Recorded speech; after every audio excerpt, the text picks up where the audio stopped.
Good morning friends, welcome back to my channel. आज का दिन है 27 नवंबर 24 वेडनेसडे। आप सबको ओम नमः शिवाय। इस वक्त जो गिफ्ट निफ्टी है करीब 49 पॉइंट्स प्लस दिखा रहा है। कल निफ्टी बंद हुआ है 24194 पे। इसका मतलब है मॉर्निंग में निफ्टी 24245 पे खुल सकता है। कल भी मैंने आपको बोला था कि निफ्टी में स्ट्रेंथ नहीं है, मैक्सिमम वो 24345 तक जा सकता है और वहीं से वो वापस नीचे की तरफ आया। वैसे तो मुझे नहीं लगता कि आज 24245 भी क्रॉस करेगा, पर फॉर सेफर साइड हम ये मान के चलते हैं कि मे बी 24345 आ जाएगा। इससे आगे वो नहीं जाएगा, वो हाँ बहुत बड़ा रेजिस्टेंस फेस करेगा। और नीचे जो मैं आपको पिछले 2 दिनों से बोल रहा हूँ 24045 आना चाहिए। कल भी 24135 से वो वापस बाउंस किया और 24045 टच नहीं किया। 24045 उसको टच करना है, इस बात में कोई शक नहीं है। और मुझे लगता है आज 24045 वापस टच कर जाएगा। सबसे बड़ी बात होगी आज की क्लोजिंग किस लेवल पर देखता है, अकॉर्डिंगली मार्केट का ट्रेंड बनेगा। अभी मार्केट कंफ्यूज स्टेट में है, मार्केट को एक्चुअली नीचे गिरना है, बहुत सारी बैड न्यूज़ है, लेकिन एक इलेक्शन के रिजल्ट्स का ओवरहैंग है, उसकी वजह से मार्केट नीचे नहीं गिर रहा है। वो ओवरहैंग जैसे जैसे खत्म होगा मार्केट नीचे आ जाएगा, या तो कोई गवर्नमेंट पॉलिसीज़ में कोई बदलाव आ जाए, कोई बहुत अच्छी पॉलिसी आ जाए या कुछ आ जाए तो मार्केट चल सकता है। वो मैं और आप प्रेडिक्ट नहीं कर सकते गवर्नमेंट पॉलिसीज़ को, इसलिए हर रोज़ हमारा व्यू बदल जाता है कि मार्केट में क्या करना है। लेकिन मीडियम टू लॉन्ग व्यू हमेशा वही रहने वाला है कि मार्केट को 20,000 आना चाहिए। मैं आज भी उस पर कायम हूँ। तो ये तो रही निफ्टी की बात।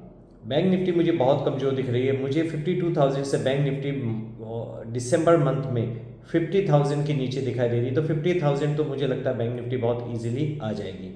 मिड कैप निफ्टी भी मुझे आज कमज़ोर दिखाई दे रही है। मिड कैप निफ्टी आज ही वापस नीचे आनी चाहिए, तो मिड कैप निफ्टी में आप सेल करके चलिए।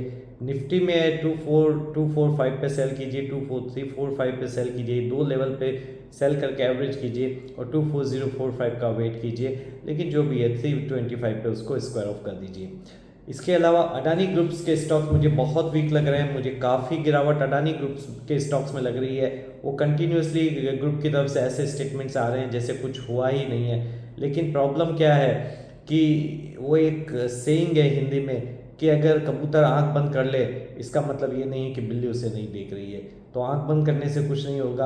आप प्लीज़ रिटेल इन्वेस्टर्स को सही बताइए, गलत मत बताइए। आपसे एनएससी और बीएससी को सही रिपोर्ट कीजिए। आप चीज़ों को छुपाइए नहीं, इससे मार्केट में क्लैरिटी आएगी और रिटेल इन्वेस्टर का लॉस होने से बचेगा। इस तरह चीज़ें छुपाने से कुछ नहीं होता है। ये कॉर्पोरेट गवर्नेंस पे सवाल उठाता है, और जब भी किसी भी ग्रुप के ऊपर कॉर्पोरेट गवर्नेंस पे सवाल उठते हैं तो वो ऑटोमेटिकली आप चाहे जितना उसके स्टॉक्स को रोकने की कोशिश कीजिए, वो मंदी की गिरफ्त में आ जाते हैं। आप पे एक बार भरोसा कर सकता है, दो बार भरोसा कर सकता है, बार बार अगर आप कोई झूठ बोलेंगे तो आप पे भरोसा नहीं होगा। और तो प्लीज़ ऐसा नहीं करना चाहिए। ऐसा मेरा अपनी ओपिनियन है। आप कोई भी मेरी ओपिनियन से डिफ़र कर सकते हैं, लेकिन मुझे रिटेल इन्वेस्टर्स की हमेशा पैसों की चिंता होती है, इसलिए मैं ये बात करता हूँ। मेरा तो अडानी ग्रुप में कोई इन्वेस्टमेंट नहीं है, तो मुझे तो अगर वो गिरे या ना गिरे या चले मुझे कोई फ़र्क नहीं पड़ता है। जोमेटो मैंने काफ़ी समय से आपको बोला कि Zomato is a stock to buy. Zomato कल 280 पे क्लोज हुआ है। 275 इसका बहुत बड़ा रेजिस्टेंस है क्लोजिंग के लिए, तो मुझे ऐसा लगता है एक बार 290 295 वो आ जाएगा, वहाँ पे वापस एग्जिट करेंगे और वापस 275 का वेट करेंगे। या तो वो 300 रुपीज़ के ऊपर क्लोज कर दे या वापस हमको 275 मिल जाए, तो जोमेटो में हम बाय करेंगे, क्योंकि डेटा बहुत इंपॉर्टेंट होता है। एम ने बहुत अच्छी तेज़ी करके दी है पिछले कुछ दिनों में, लेकिन सरप्राइजिंगली जिस दिन कल उसका दो का एस का लॉस था वो 3000 के नीचे क्लोज किया है, तो मुझे ऐसा लगता है कि एम आज गिर सकता है। बजाज ऑटो काफ़ी गिरा है, वो इसलिए भी गिरा है क्योंकि नवंबर की जो सेल्स के एक्सपेक्टेड आंकड़े हैं वो उम्मीद से काफ़ी नीचे आने वाले हैं, और इसकी वजह से बजाज ऑटो गिरा। पर मुझे ऐसा लगता है बजाज ऑटो 9045 से आज वापस बाउंस करेगा और एक बार वापस वो 9500 दिखाएगा। तो अगर बजाज ऑटो 9045 आ जाता तो बजाज ऑटो में मेरे हिसाब से बाय बनता है। लेकिन जो भी करो, आप अपना स्टॉप लॉस जरूर रखिए, दिमाग में स्टॉप लॉस रखिए, उसमें मत लगाइए सिस्टम में। अगर किसी भी वजह से वो 9000 के नीचे क्लोजिंग दे दे तो Bajaj Auto should be an exit, but I think 9045 is a very good level to buy. Mazagon Dock मैंने आपको 4000 पे कई बार बोला, 4445 का टारगेट जो था वो एक बार अचीव हो गया।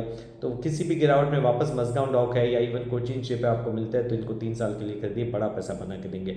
एनटीपीसी ग्रीन का आज आईपीओ लिस्ट होने वाला है और मुझे ऐसा लगता है डिस्काउंट में लिस्ट होगा, इसलिए एनटीपीसी ग्रीन से दूर रहिए। वैसे भी कभी एनटीपीसी ने भी बहुत अच्छे से पैसा बना के नहीं दिया, बहुत धीरे स्टॉक चलने वाला है। तो जो जैसा एनटीपीसी चलता है वैसा एनटीपीसी ग्रीन चलेगा, उसकी चाल कोई उससे अलग नहीं होने वाली है। आने वाले समय में बैंकों से दूर रहिए, बैंकों के इन्वेस्टमेंट से दूर रहिए। सबसे बड़ा एसबीआई से फ़िलहाल दूर रहिए। एसबीआई में बहुत बड़ा फॉल मुझे दिखाई दे रहा है, एसबीआई को अवॉइड कीजिए। जब तक अडानी ग्रुप के चीज़ें सेटल नहीं हो जाती, एक क्लैरिटी नहीं आ जाती, सब कुछ ठीक नहीं हो जाता है, तब तक बैंकों से दूर रहिए। सभी बैंक जिनका एक्सपोजर है वहाँ पे बड़े इश्यूज आ सकते हैं। उसमें एसबीआई है, आईसीआईसीआई बैंक है, एक्सिस बैंक है, कोटक बैंक है, 3-4 बैंक है और जो मैंने कल भी आपको बताई थी। एसबीआई है, बैंक ऑफ बड़ौदा है, पंजाब नेशनल बैंक है, कैनरा बैंक है, एक्सिस बैंक है। इन बैंकों में इन्वेस्टमेंट करने से बचिए। अगर कभी भी कोई पोजीशन लेनी है तो पुट की लीजिए, शॉर्ट की लीजिए। शॉर्ट में बड़ा पैसा बन जाएगा, लेकिन अगर आप लॉन्ग करेंगे तो बड़ा नुकसान नहीं होगा, ये पक्की बात है। प्रॉफिट एंड लॉस हमेशा स्टॉक मार्केट के 2 पार्ट है, लेकिन कम लॉस करके ज़्यादा प्रॉफिट कमाते तो नेट प्रॉफिट हमेशा बनता है। इसलिए कभी भी जब किसी भी चीज़ में लॉस हो तो लॉस बुक करना सीखिए, लिमिटेड लॉस को बुक करना सीखिए। अदरवाइज आपके प्रॉफिट्स कम होंगे, लॉस ज़्यादा होंगे, फाइनली आप हमेशा नेट लॉस में रहेंगे। तो जब तक आप प्रॉफिट लॉस बुक करना नहीं सीखेंगे, स्टॉक मार्केट में पैसा नहीं बना सकते। इसलिए लॉस से डरिए मत। लॉस करने के बाद में इतनी हिम्मत रखिए कि मुझे आज प्रॉफिट करना है और मुझे कोई ना कोई ट्रेड में प्रॉफिट बन जाता है और बन ही जाता है। ऐसा कोई ये रॉकेट साइंस नहीं है कि प्रॉफिट नहीं बन सके। तो बने रहिए मेरे चैनल के साथ, मिलते हैं लाइव पे। और ये मेरी अपनी ओपिनियन है, आप जो भी इन्वेस्टमेंट करें अपने फाइनेंशियल एडवाइजर सलाह लेके करें और देखते रहिए मेरे वीडियोस और सब्सक्राइबर बेस बढ़ाने की कोशिश की। Thank you, take care, have a very nice day, bye, see you soon.